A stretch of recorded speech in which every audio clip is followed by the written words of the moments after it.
Ha? Na, ay, kita magbalita o lotion na puti-puti para sa imo. Nga naman di ay, naon sa day si tita? Wala lang. Ngayon, kailangan man magpalit ni tita og lotion. Wala lang mo. Ay, para mo puti ka. Ha? Ay, para mo puti ka. Lagom na juday kay ko. Sunugan kay ka. Unsa pa may palito na to sa Mercury?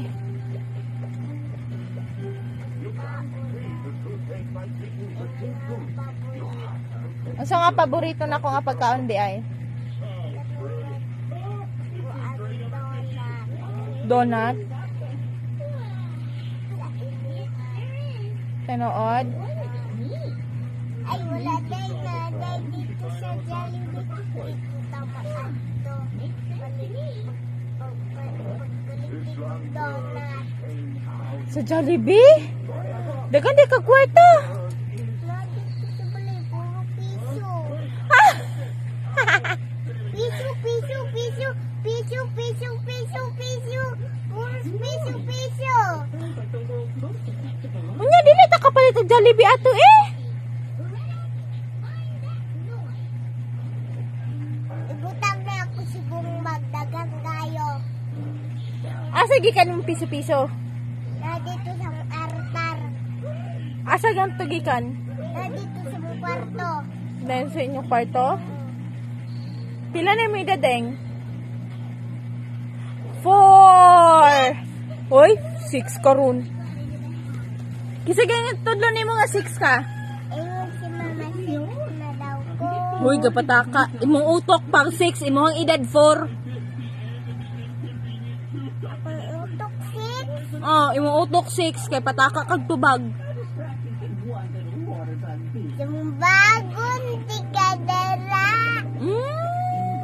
Manumbag di kan tita? I miss you. Ansa ta?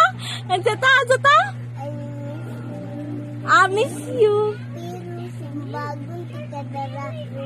Ahoy. Kay kailan ni mo ko. Ining utok six. Pila dyan ay may edad? Six. Tarong ba? Pila mo edad? 4. Mag-school ka na, di ba? Ang sa tong sabot, mag-school na, di ba? Mag-school na, no? Kiss ko, be? Kiss dayan ko. Kamay pagani ka. Dili, uy! Mag-4 ka na. Dati, o sagay ka dati? Kaya kung nag-ato ka sa school, unsay tawag sa imo, ha? Unsa to? Unsay tawag sa imo, ha? Ha? Three. 3. Unsay tawag sa 3 ng nag-eskwela? Visitor. Visitor. Oh, visitor lang, di ba kaato? Karon kay 4 ka naman, you need to go to school. Hoy, ang ilong. Asa man na naliwat ng ilungan na, oy? Kiss din ko, dali ah. Dali ada yun. Dali ano ba? Kiss din, tita. Dali, love, adi. O, tawa ko. O, gani. Kiss na gani ko. Dati, dili pa ka maabot din ha na.